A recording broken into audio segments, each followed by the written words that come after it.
I actually think that maybe the most basic human function about which we have the least clarity of understanding, although there would be a lot of contenders for that title, is crying. It's like crying is something that's unmanly, except that male athletes cry all the time. Tom Hanks is wrong. It's not that there's no crying in baseball. There's a lot of crying in baseball. It's also something that women do, except women get criticized for doing it in some instances. But, when Hillary Clinton cried in New Hampshire, a lot of people sort of said, well, we kind of needed to see that aspect of her. It seemed mechanically suppressed somehow. So when it comes to crying, we don't know what we're talking about. And that includes this show, but we're going to try anyway. We're also going to talk about actual crocodile tears. I mean, the kind that come out of actual crocodiles. All that after the news.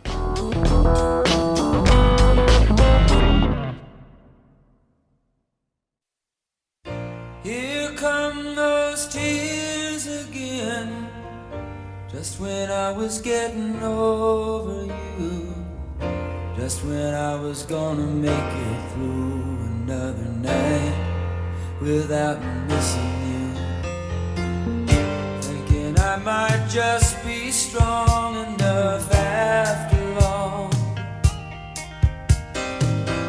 When I hear your footsteps echoing in the hall, baby, here we stand again. Yeah, I want to hear the chorus because I like the chorus, but we got to get going here. We got work to do. And so today's show is about crying, first of all. And as a lot of you know, I understand almost everything. I process almost everything through movies and television.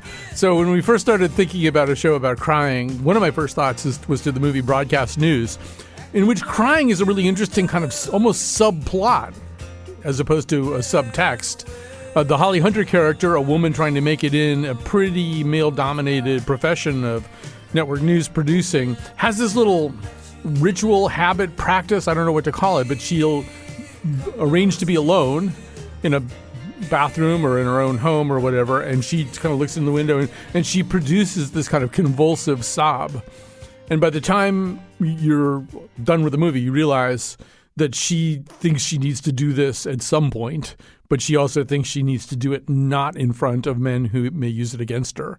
That's never said. It's a completely unspoken thing. There's no explanation or commentary ever offered in the movie about the fact that she's doing that. But then running on a parallel track is the William Hurt character, who's this kind of slick, charismatic anchorman. And we see him ultimately interviewing a woman about a very emotionally fraught situation. They're sitting in chairs facing one another, and she's describing what happened to her. And he cries. A tear rolls down his cheek. And then they find out afterwards that there wasn't a camera rolling on him when that happened.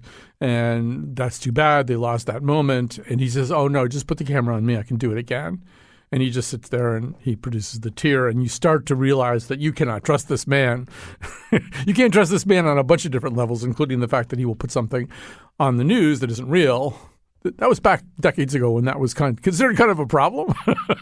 But also you can't trust somebody who can just produce tears on command like that. The other movie that I thought of was Blade Runner.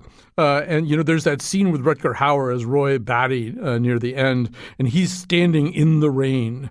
And other streaks are clearly coming down his cheeks. And he says, I've seen things you people wouldn't believe. Attack ships on fire off the shoulder of Orion. I watched as sea beams glittered in the dark near the Tannhauser Gate. All those moments will be lost in time, like tears in rain. Time to die. And he's a replicant, and he's clearly producing something resembling tears. And a whole big set of questions about emotions and humanity kind of get called into question right there. So with all of that, let's talk to the person who actually knows something and wrote something about that. The author of Cry Baby, Why Our Tears Matter. Benjamin Perry is with us. And hello, welcome to our show. Hey, Colin. Thanks so much for having me on. So, first of all, it's a great book, and it kind of does what we like books to do on this show, which is look at something from a lot of different perspectives. I should say Benjamin Perry is a minister at Middle Church. And this begins with a little sort of personal anecdote of yours, which was you went through a period where you either couldn't or at least didn't cry, and you started to wonder whether that was a good thing. Yeah.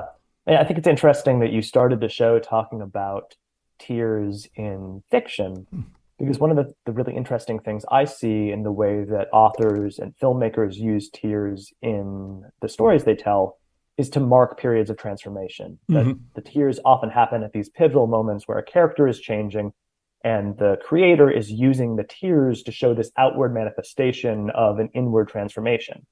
And when I look back on my own life, I see that play out actually in my own emotional reality. So, from the time I was in sort of late middle school, maybe fifth or sixth grade, all the way until when I was in seminary in my early 20s, I didn't cry once. And I had a professor in seminary who invited us to reflect on the last time we had wept as part of a classroom exercise. And I realized that I just didn't have any memory that I could attach to this incredibly core human experience beyond, some early childhood ones. And it was this moment that cast in stark relief that there was something inside me that had broken. And so it started this absurd 6-month experiment where I forced myself to cry every day to try to recover something that I had lost. So there's a lot of things going on when we cry, and you cover all of them, really. But there's some things biologically that go on when we're crying. I was fascinated to know that the tears that we might just express as a physical reaction are different from the tears that we express as an emotional reaction in terms of their actual chemical composition. Tell us about that. Yeah, so that research comes from this guy, William Frey, who published this book in the mid-'80s called Crying: The Mystery of Tears. And for that, one of the things that he did was he had participants, throw an onion in a wearing blender and, cry those chemical tears that you cry after, chopping onions. And he compared the chemical composition of those tears to tears he collected by making folks watch Brian's song. And then he would, collect the tears that people cried watching that movie. And he compared the two kinds of tears, both emotional tears and physical tears. And what he found was that the protein concentration in emotional tears was about 20% higher, and that specifically the kinds of proteins that were present in higher levels in emotional tears than in the rest of the bloodstream were neurotransmitters that are frequently linked to stress. And so his hypothesis was that the tear ducts were actually acting as an excretory function and collecting these proteins at a higher concentration from the brain, from the bloodstream, and excreting them through the eyes. So because we are a full-service radio show, we asked Chef Plum about this whole onions making us cry thing. So these are the non-emotional tears. Kat, this is A1. Okay, so first, let's talk why onions make us cry. Onions grow underground and can have all kinds of little small critters who want to snack on them. So as a defense, when the skin of an onion is broken, it spews these enzymes and a type of acid. And when these two combine, it forms a gas called propantheol S oxide. Yes, I know that's a big word for me, Colin. I know. I can't spell it. Don't ask me to. Anyway, when it reaches our face and it mixes with that water layer that protects our eyes, it turns into, get this, a sulfuric acid. Seriously, basically burning our eyes. So naturally, our bodies produce tears to make that burning stop. All right, so let's talk fixing the problem. You could wear goggles, but that looks insane. Can you imagine walking into a kitchen and everyone's cutting onions and wearing goggles? It feels like a terrible movie. You could cut them in a clear box with holes in it for your hands, but who has time for that? What I recommend, put a lemon wedge in your mouth. I'm serious. Put a lemon wedge in your mouth while you're cutting the onions. It works, I swear. It's something to do with raising the acid level and maybe for me, just keeping my mind off the fact that I'm cutting an onion. Also, if you chill the onions in the freezer for a few minutes ahead of time before you cut them, it can slow that initial chemical reaction. And finally, if you do find yourself tearing up like the first time we all heard Taylor Swift's All Too Well, stop cutting and put your head in the freezer. It will make the crying stop immediately. Seriously, you'll look a little crazy, but the crying will stop immediately. All right, good luck, friends, and I'm going to go figure out how to get this Taylor Swift song out of my head now. See you later. All right, so useful advice about that. But Benjamin Perry, to me, one of the most interesting things to explore in your book and then to prepare for this show is just incredibly complex and often paradoxical attitudes we have about crying, and particularly sort of in gendered contexts. I mean, if in Plato's Republic, there's this whole thing where Socrates and somebody else, I forget who, they have this big conversation about all the crying in Homer, in the Iliad. Because in the Iliad, the warriors cry all the time. I mean, when they're not fighting, they're crying. That's like the two things they really do a lot. And they're thinking, this isn't really good, and men shouldn't do this, and we don't want our young men seeing all this crying. Maybe we should do like a tear-free edit of the Iliad. But I mean, and I think that goes on over and over again. We see that. I want to sort of divide this up into men and women. With men, sometimes that is a sign of weakness, but it's also paradoxically a sign of strength in a lot of specific situations. I don't know. What are your thoughts there? Yeah, I think you bringing up the Iliad is a perfect example also of the way that cultural reaction to crying has changed dramatically over time. That if you look at other ancient texts like the Bible or something like Gilgamesh and some of the other ancient religious epics that we still have copies of, you'll see very frequently that people are crying as a sign of strength, as a sign of their passion, of their willingness to feel deeply, their love for their friends. Jesus famously weeps when Lazarus has died right before he raises him. There are all these stories that don't make any sense unless you understand that an ancient audience was looking at these stories as an example of tears being this sign of strength. Now, fast forward a couple thousand years, and what was really fascinating when I was doing the interviews for the book is I interviewed all kinds of people because I wanted this book to, contain more stories about crying than I have in my own body. And what I heard was this seemingly universal refrain from all these different people I talked to, that they had all the shame that they carried in their bodies around tears. But what was really fascinating was that the shame was coming from different places. So yeah, for men, I would hear a lot about, role models that they grew up with, telling them that it wasn't manly to cry. There's an interview I love in my book, this guy who grew up on a West Texas ranch, whose grandfather's adage was "Cowboys don't cry." He would tell him that, anytime he was starting to tear up, "Cowboys don't cry." But then I would talk to women and I would hear, the same discomfort with crying publicly because of the way that they would be perceived as less professional or less competent. I would hear from Black folks talking about the ways that, crying in largely white spaces would they felt affirm some of the prejudices that people already carried about, Black people being too emotional. I heard from the children of first-gen immigrants who talked about the way that their parents thought that crying just wasn't going to be tough enough in a world that had expected them to be very, very tough just in order to survive. And so even though all these people came from these different social locations, they shared this common experience of having this core part of their humanity suppressed. Yeah, and I think there's sort of a way in which at an abstract level, there are all these rules. And then in the real life, we react very differently to them. Yes, cowboys don't cry, and big athletes don't cry. And Tom Hanks famously says to all the women in a league of our own, "There's no crying in baseball." But let's hear Mike Schmidt, the famous third baseman for the Phillies, give his attempt to give his retirement speech. A2 Cat. Some 18 years ago, I left Dayton, Ohio, with two very bad knees.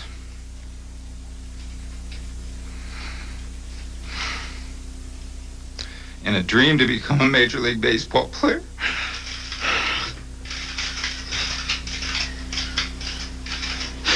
I thank God that the dream came true. So, Benjamin Perry, there's sort of a needle whose eye you can get through, right? If you're a man, there are situations where, some people did make fun of Mike Schmidt for that. But for the most part, if you're like a big, tough athlete or these days a politician in a lot of situations, you can cry and people think that's good. You're a human being. It's okay. You're a big, strong guy and you let us see you cry. Well, and I think that the tide is actually turning a little bit more broadly. And so even though a lot of us still have this fear that we carry around, if I cry, people are going to react in a negative way. Most of the time when I talk to people or when I have, cried openly in my own life, that's actually not how most people respond. I think that when we cry openly, oftentimes it gives other people an invitation to own their own vulnerability, to, give people the privilege of crying second.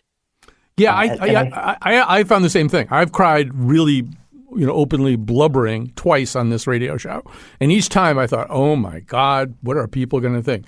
Well, they either didn't think anything or they thought it was fine. It was appropriate to be crying at that They moment. reached out and they said, oh my God, I really needed that. I mean, the piece of that clip that you played that's so interesting to me is as you hear him start to cry, the other thing you hear is all of those cameras clicking because there is such power in tears. And we know that on a deep, visceral level. When we see somebody else crying, it changes the space. It's not the same as it was before. Right. So I think it is different for women. It's got just a different set of blades to it. So I'm going to take you back. I think, quite a bit older than you are. I'm going to take you back to 1987. Patricia Schroeder, who had been thought of and had been sort of starting to seek the nomination for a presidential run on a Democratic ticket, had decided that she wasn't going to do it. This is the speech she gave when she announced she was withdrawing from the field. This is A3 Cat. I could not figure out how to run and not be separated from those I serve. There must be a way, but I haven't figured it out yet. Summer's contacts were warm and wonderful. The spontaneity was terrific. And I could not bear to turn every human contact into a photo opportunity. Nor could I bear to be separated by people who were well-meaning, but trying to protect me. I would shrivel. So as crying goes, it's weird because I remembered that as like really extreme crying because the press, of which I was a part at the time, covered this as this instance where a woman politician really kind of broke down in public. And if you watch the clip, her husband is there saying, "Honey, do you need to take a break? Maybe just catch your breath or something." And it was really seen as maybe this was a step backwards for women in politics, and some women political commentators and women politicians were saying that. It was also, is that how she's going to deal with Kim Jong-il or whoever the tough guy was at the moment? And that same kind of questioning came up a little bit decades later when in New Hampshire, Hillary Clinton cried, although that time it was kind of more like maybe we needed to see that from her. Maybe we needed to see a human side of somebody who seems a little mechanistic sometimes. But women just pay a different set of prices, and there are just a different set of valences. But I'd love to know your thoughts. Yeah, that Hillary Clinton clip was the first thing that came to my mind when you were playing the other. Because similarly, if you remember back to the way that the press covered it, in your memory, you're like, oh my God, she must have been bawling given the huge fervor that was made over her tears. But if you go back and watch that clip, it's like a tiny little tear starts to run down her cheek. Yeah. And even that semblance of a tear was enough to create, I mean, people literally, I forget which of the New York Times columnists offhand, but somebody actually asked that question verbatim. Is she going to cry around Kim Jong-un? That was an actual question someone was asking, like this campaign stop was going to be the same as a negotiation with a dictator. I think Maureen Dowd, Maureen Dowd, yes. Yeah, she might have reported that somebody else said it or something. Yeah. And so I think that you have, this very clear picture of the razor's edge on which women's tears fall. I did a number of interviews in the book with some of my wife's former coworkers at a media company who all reported crying in this one stairwell in their office. And the office was so abusive that people were crying all the time, but everybody felt like they couldn't do it publicly. And so they would go to the stairwell, and sometimes you would go to the stairwell and there would already be somebody crying there and you would have to go find somewhere else. But the thing that kills me is this was a company that was almost entirely women, founded as an overt and explicit reaction to sort of male-dominated media spaces. And yet you still have these very patriarchal paradigms that govern people's self-expression in that kind of place. And so, I think that, many women do on average cry much more than men. On average, most women are emotionally healthier, are more able to talk about and put names to their emotions and have a better relationship with their tears. And yet in a workplace that has so often been created in such a way that crying is implicitly a form of weakness, whereas, yelling in anger is a strength, you have these emotionally healthy people who are forced to suppress a core part of their humanity in order to fit into a paradigm that ultimately doesn't serve anybody.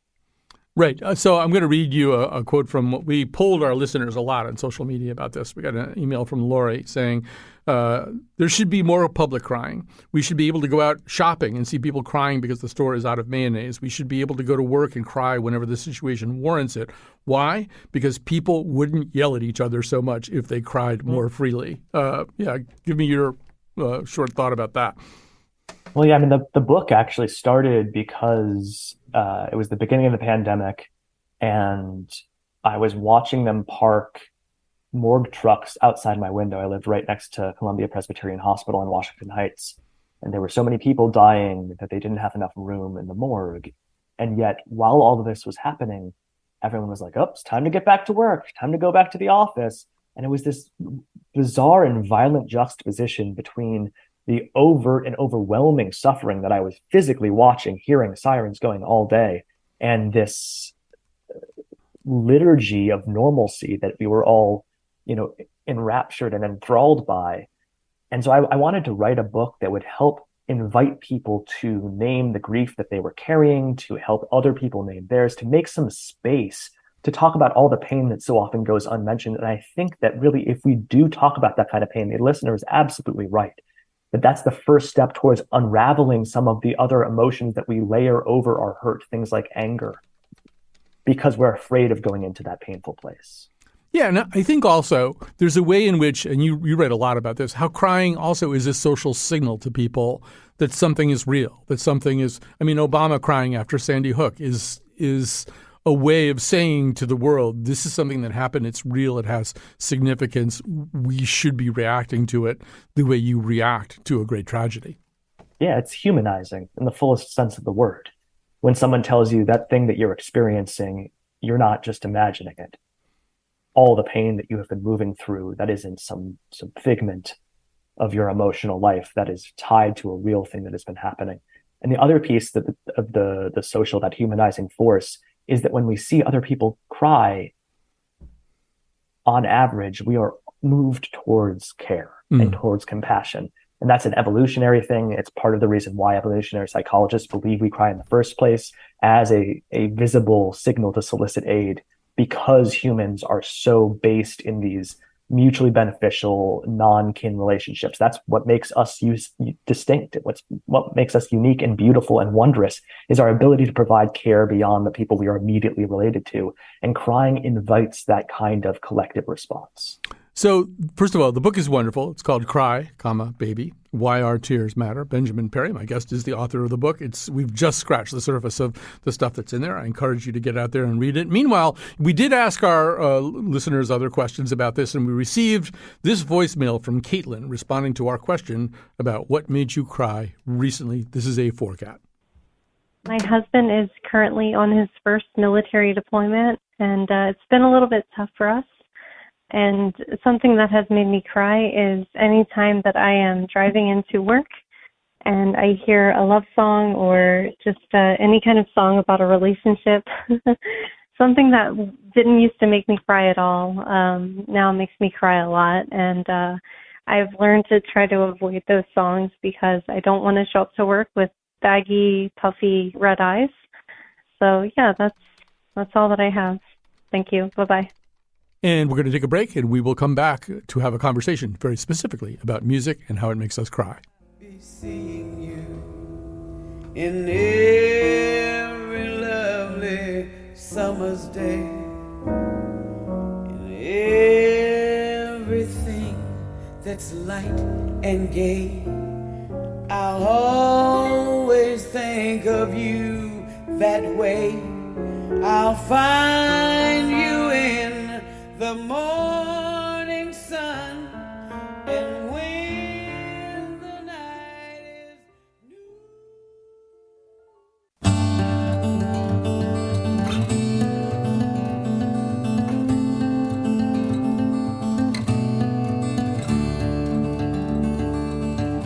I won't forget when Peter Pan came to my house, took my hand. I said I was a boy, I'm glad he didn't check. I learned to fly, I learned to fight. I lived a whole life in one night. We saved each other's lives out on the pirate deck.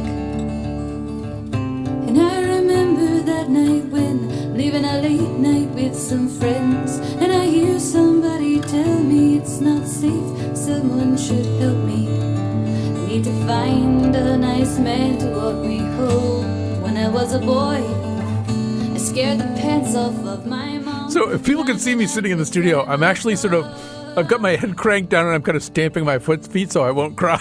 and the last time this song was used on the show, it's a song by Dar Williams, whom you're about to hear from. The last time this song was used on the show, and I cannot remember the subject of the episode at all because we've done several thousand shows, but we played the song and I said in advance, this song often makes me cry, thinking I could probably hold it together live on the air. And I just turned into, it was a really bad one. I blubbered on the air, and I was kind of talking like that, the way you talk while you're crying.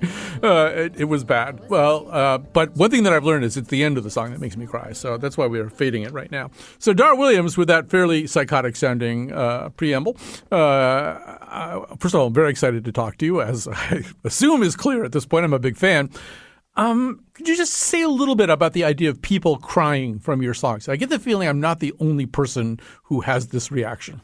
No, it's an interesting, I think it's a recognition thing. I think that moment of like, oh, I thought I was the only one, or something like that is what happens. Or I'm reminded that I'm not the only one, because sometimes people cry, over and over again when they go to people's concerts and hear that sound, that same song. So I think that basic recognition, in general, I think maybe a lot of the answers I would have to all questions about crying is that it gets to something very basic. And I think music, is really a great vehicle for getting the basic, sense of connection out there. Yeah, my guess is it's not just one thing. And first of all, I think there's also a Pavlovian association that kind of gets going. Dar Williams' voice has made me cry once. Now when she sings The Babysitter's Here, or she and Joan Baez sing You're Aging Well, I'm in danger of crying again just because I think I've now, instead of salivating for a cracker, I cry when I hear your voice. But it's Pavlovian nonetheless. And so I think there's that. And I think also, to your point, quite a few of your songs, particularly that song and The Babysitter's Here, they're located in our childhood. And our childhood is something we have a lot of trouble accessing through any kind of deliberative conscious thinking. You can sort of remember a thing, but you can't feel it. But for me, at the end, I don't even want to talk about this because I might start crying, but the guy says, I was a girl and I could talk to my mom and I could cry and things like that. And to me, that's what gets me. It's a set of feelings that I don't have access to any other way. That is a great thing about music. Yes. And that's, frankly, I think we all hope for that thing where something just is so wonderful that it has such a direct access to your feelings that you just cry. It's so direct. And it's one of my favorite things about being a musician and hearing music. So I'm assuming this happens to you. Well, first of all, does it just happen to you? Let's talk about the two ways it can happen. One of them is just while you're listening, and the other one is maybe while you're trying to sing one of somebody else's songs. Let's talk about the first one. Just listening, quietly to music. Does music move you to tears on a frequent basis? Yes. It's probably the way that I find myself crying the most. But actually, as I get older, I've noticed that it can be something very unexpected can do it. And it can just be in, stories and things that I recognize.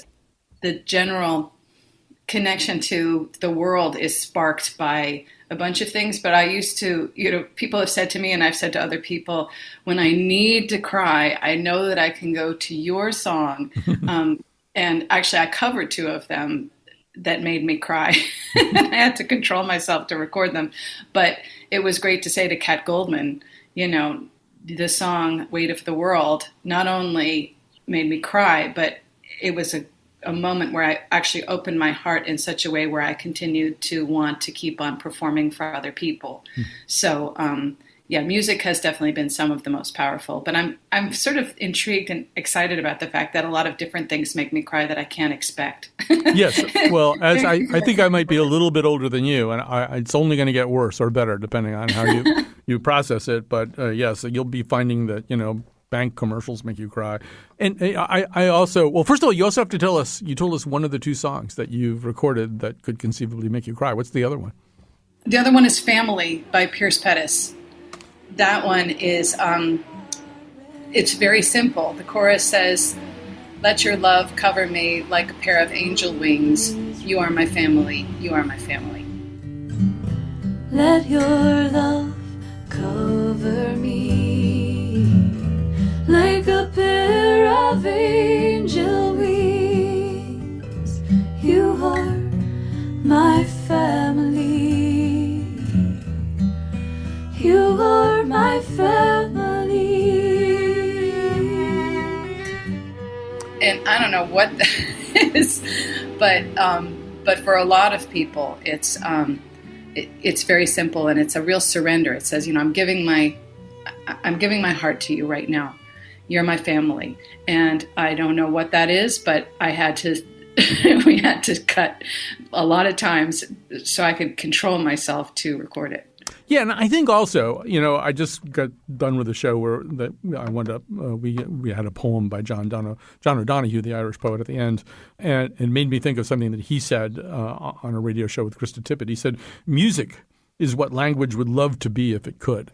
And I think, we can't really unbraid this lanyard of music and lyrics. I mean, I think it's quite possible that the words to When I Was a Boy could be sung to a different tune and maybe by a different singer and have very little effect on me. This is really a thing where two or three aspects, the words, the music, and the voice come together, right? And do a kind of alchemy that you can't just isolate the words, is what I'm saying.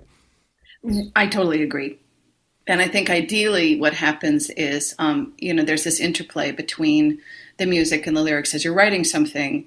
And, I lead a songwriting retreat and I talk about what I call the voice of the song. And the ideal is sort of that you're listening to, what the feel of those words and what the rhymes and the general language register is. And you're letting that inform the music, or you hear something cool in the music and you let that inform what lyrics you're writing, so that at the end you have a song where the music and lyrics are in that relationship with each other, plus you sing it in your voice's range, so that to be a little bit more mellifluous, and then you can speculate that this song was sort of just meant to be as is. You sort of listen, you create and listen at every point of writing it.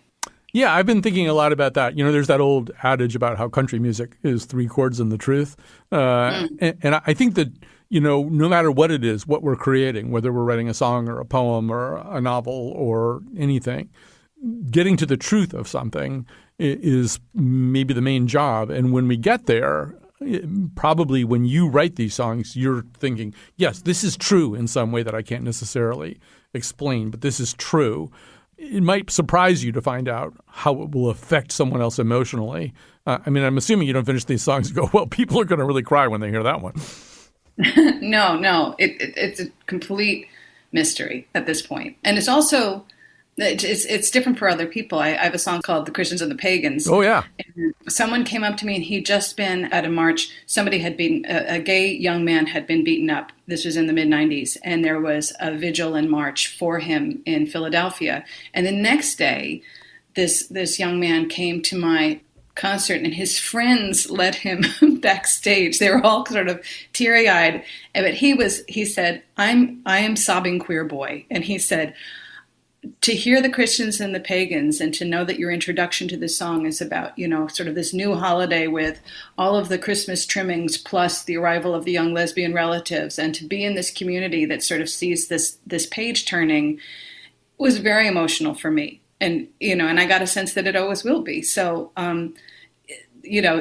those things happen too, where you find yourself situated in history, you hear a song and it gives you, again, I think it gave him a kind of a hope, and that brought tears. Yeah, I'd forgotten about that song, and that has made me cry too. I'm going to I sound like a blubbering idiot here, but no. and I think it's because also that's a very sneaky song, Dar, because it starts out kind of funny, right? Here's these Wiccan lesbians who are showing up at their much more traditional Christ-loving uncle's house, and And then it really just become a whole song about family and about celebrating together and what's really important and kind of looking past individual doctrinal and identity differences. And that's a very clinical sounding way of saying it's a very, very warm and powerful song at the end. And you kind of trick us into thinking this is going to be a funny one, which it is. Yeah. But then you pull another string. And I can get why people might be crying. That's a lovely expression. I pull another string. I think that's the other thing. And that string is just like that string in a chord that just makes that one kind of straight ahead major chord just a little bit different, one that plays on your brain chemicals a little bit differently. And in that case, in a lot of songs, there's this kind of an aha moment, a where are we going? What's really happening here? And I realized what was really happening was that there's things that we do in families that are actually a microcosm, so the last line. Lighting trees in darkness, learning new ways from the old, and making sense of history and drawing warmth out of the cold. I had to write this thing like overnight for a radio fundraiser, but I was like, oh yeah, see that? It's not just about a dinner table. And I think that's what people said that they've responded to, is that I kind of put in the larger thing at the end, because not when families get along, that, worlds can get along. Mm-hmm. Oh, absolutely. So if you are in a live setting, and I assume you don't cry from your own songs based on what I'm hearing, but maybe you're covering one of these other songs that might make you cry. Are you a kind of person, can you sing through that? Can you sing while you're crying?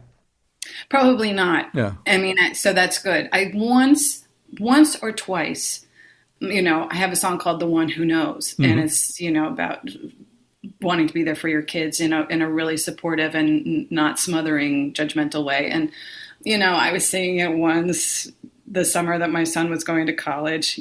Sue me, and I felt that coming on, but I suppressed it. And once I was singing a song called "Oh Canada Girls," and I was in Canada, and I was just feeling all that energy, and I almost had to stop. And no, it tightens your throat, so you're screwed. Your crying muscles and your singing muscles are very much at odds with one another. Although there are people, go and watch this afterwards if you want. But, I mean, Bernadette Peters kind of famously can cry and sing at the same time. And there's a clip of her in particular, live and in concert. And I think it's not too long after her husband died, I think maybe in like a helicopter crash or something, and she's singing the Sondheim tune, Not a Day Goes By.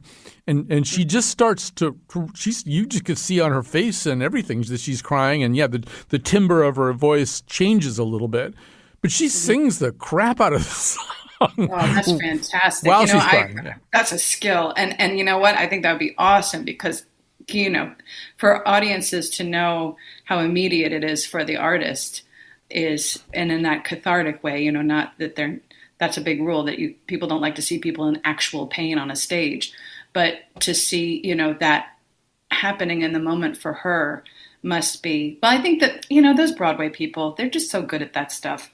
Right. I have yet to master it. Yeah, no, it is kind of priced into the performance. Although watching that in particular, and I talked to her not too long after that. I mean, I think it is they know how to inhabit a role, and if the person in that role is crying, that they can do that. But here, she's clearly just crying for her own reasons, and I thought it was startling that she could do it, but and still sing like that. But I guess maybe one of my final questions here, we're talking to Dar Williams, by the way, is, if you look out into the audience, and I know a lot of the time you can't really see the audience if the light is on your face, but if you look out and see people crying, I don't know, talk a little bit about how that feels. You're singing, you're sharing, you've written something that you really do hope, I assume, will reach people. What's it like to see them out there crying? You just actually hit on something. That's probably the closest I've ever come to crying, is when I see somebody crying in the audience. I'm pretty empathic. And so I think a little part of my brain's like, oh, no, don't look at that person. But it's I have to say, it's very affirming, or I've seen people on every song, not even the ones that are the most, sentimental, holding hands, just quietly, they're both staring, and I just see these two hands sort of wander towards each other, and And I feel like that's effective. You know, they're sort of in the music, and their bond is so much, you know, linked to hearing music together that they sort of automatically hold hands in the front row. Things like that show that we have all gotten to that place, you know, that is beyond the sum of its parts, are as good as it's what any performer aspires to. I love hearing after the concerts that people have cried. And that's why I go out and sign CDs, so I can hear that. Yeah, I think also there are different styles to all of this, too. I mean, cabaret performers in particular, they kind of know that, I mean, part of their job really is to connect to the emotions of a song. There was a wonderful singer who died kind of young, Nancy Lamotte, who anytime I hear her sing like a Rodgers and Hammerstein song like I Have Dreamed or something, she just knows that that's what they do. I actually went to a cabaret conference one time for 35 singers came together to get more instructions. And when they weren't going to the conference, they were just like lying around the campus we were on, just crying and having these kind of yeah, go ahead. Folk singers aren't so far off from that. And I had a theater background, so I really love all those parts. I would say I was not the greatest actress, but I do understand, you know, the ways that you can try to really be inside the song, the characters, the story, the moment that you're singing it, all of those things, you know, like pulling in all those elements so that you're there. Yeah. You're really there. But yeah, we have a lot to learn from those songs and from those performers. All right. So I'm being told by the producer that we have to wrap things up. It has been a privilege. And thank you so much for the music. Thanks for all of these songs. They've been so wonderful and certainly for decades now have been a part of my life. So Dar Williams, thanks for being here. Thank you. You're going to make me cry. That was the whole idea. That was totally manipulative on my part. Thanks, all right. Colin. Bye-bye.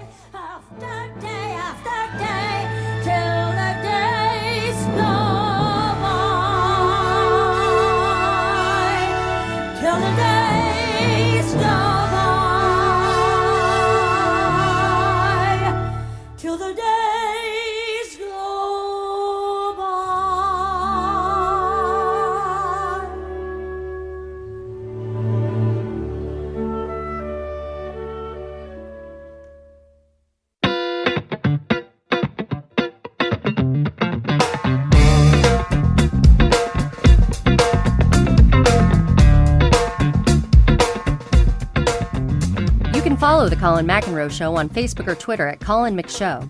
Make sure you never miss an episode by subscribing to or following our podcast on any podcast app. It's free. You don't have to wait an hour after eating before you go swimming. That's just something our mothers believed. Back to the show. All right. The technical producer of this episode was the very great Kat Pastor. Our senior producer, Lily Tyson, is the producer of this particular episode. And you're about to hear something that's now called in the world of National Public Radio, the Lily Tyson pivot. They're teaching it in the schools now. So there's a term, crocodile tears, and it's been around a long time. And the idea that crocodiles cry when they eat. Crocodile tears, in case you don't know the trope, means essentially insincere tears, and it's based on the idea that when crocodiles are eating something, they're crying, which they obviously are not grief-torn over, probably. But it goes back to antiquity. It shows up in 4th century BCE stuff, Greco-Roman sources, Egyptian sources, and then all the way through history. Sometime around 1400, there are these explorations of Sir John Mandeville, I think is his name, and he describes these crocodiles who are serpents who chew up men, and they are weeping while they do it. And so the idea's just been around a lot, so much that you kind of think it couldn't be made up. Except in the 20th century, a lot of scientists started saying, what if it is made up? What if it's just a bunch of alligator poop? And that is where, in fact, our guest steps in. Ken Vliet recently retired from his position as coordinator of the laboratories at the University of Florida, is an expert in crocodilian biology, and he decided to kind of find out a little bit more about this. So first of all, welcome to our show.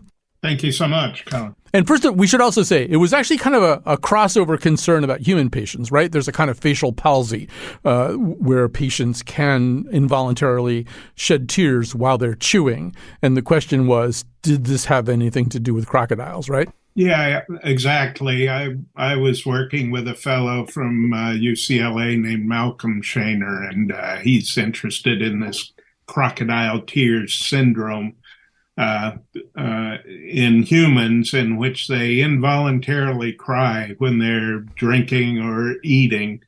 and that got him interested in this anecdotal notion of crocodile tears. And so we started looking into this. This was a study we did many years ago, actually.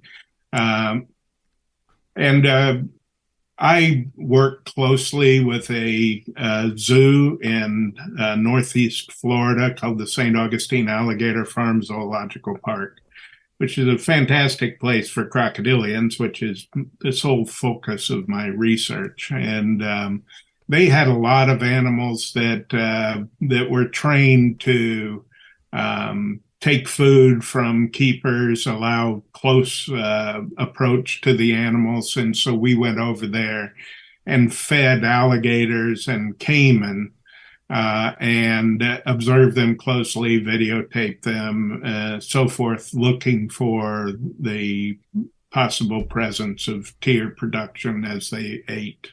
Right. So we should say harder to specifically study crocodiles because they eat underwater. So hard to tell whether there's any extra moisture in their eyes. But when it comes to studying prandial lacrimal ebullition, as most people call it instead of crocodile tears, you did it with these alligators. And it did seem, well, it didn't seem, it was almost universally present here that there would be a kind of bubbling in the eyes, right?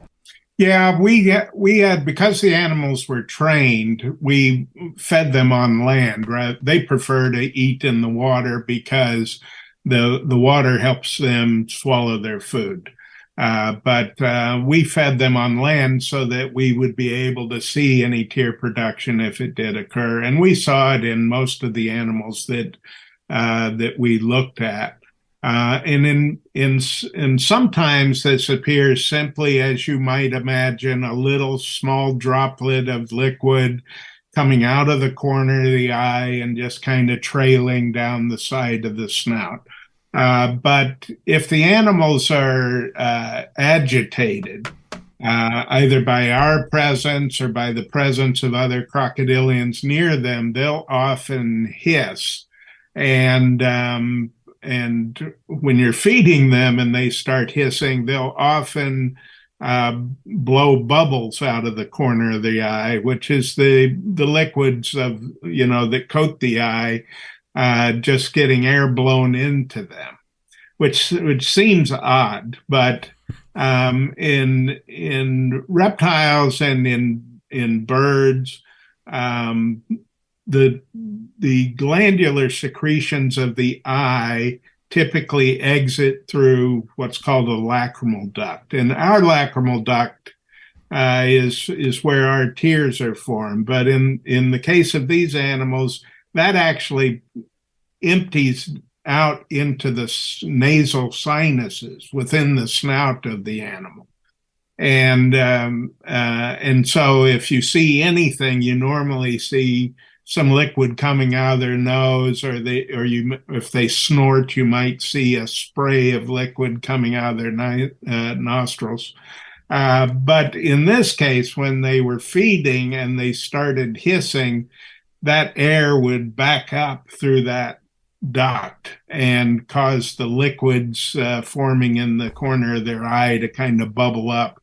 And it made it quite easy to see when they were doing it, when we were right close to them. So the moral of the story is they're not sad and they're not pretending to be sad. We should also say that you're not the first person to try to study this, although my favorite person was the scientist who, in the past century, I think around 1972, decided to determine this by rubbing onion and salt into the eyes of crocodiles. Of course, that would be the famous scientist George One Hand Johnson. Don't do that with crocodiles. In fact, don't do any of this. This is one of these don't try this at home, kids, kind of experiments. But this has been fascinating. Ken Vliet is recently retired from his position as coordinator of laboratories at the University of Florida. He is an expert in crocodilian biology.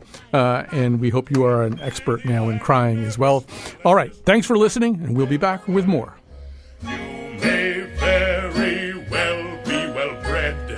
Lots of etiquette in your head, but there's always some special case, time or place to forget etiquette. For example, One positively must not wear a pleased expression on his countenance when confronted with that large lizard-like amphibious reptile who has long jaws, armored skin, and webbed feet, and who is known as the crocodile. It has been discovered that one simply cannot cherish an amicable or trustworthy relationship with the aforementioned species. In addition, it is mandatory that one does not become irresistibly drawn into the erroneous belief that the lateral upward extension of his lips means that you are entirely welcome. It is much more reasonable to assume that he is contemplating how you would look in a lizard suit. His. Clear the aisle and never smile at Mr. Crocodile.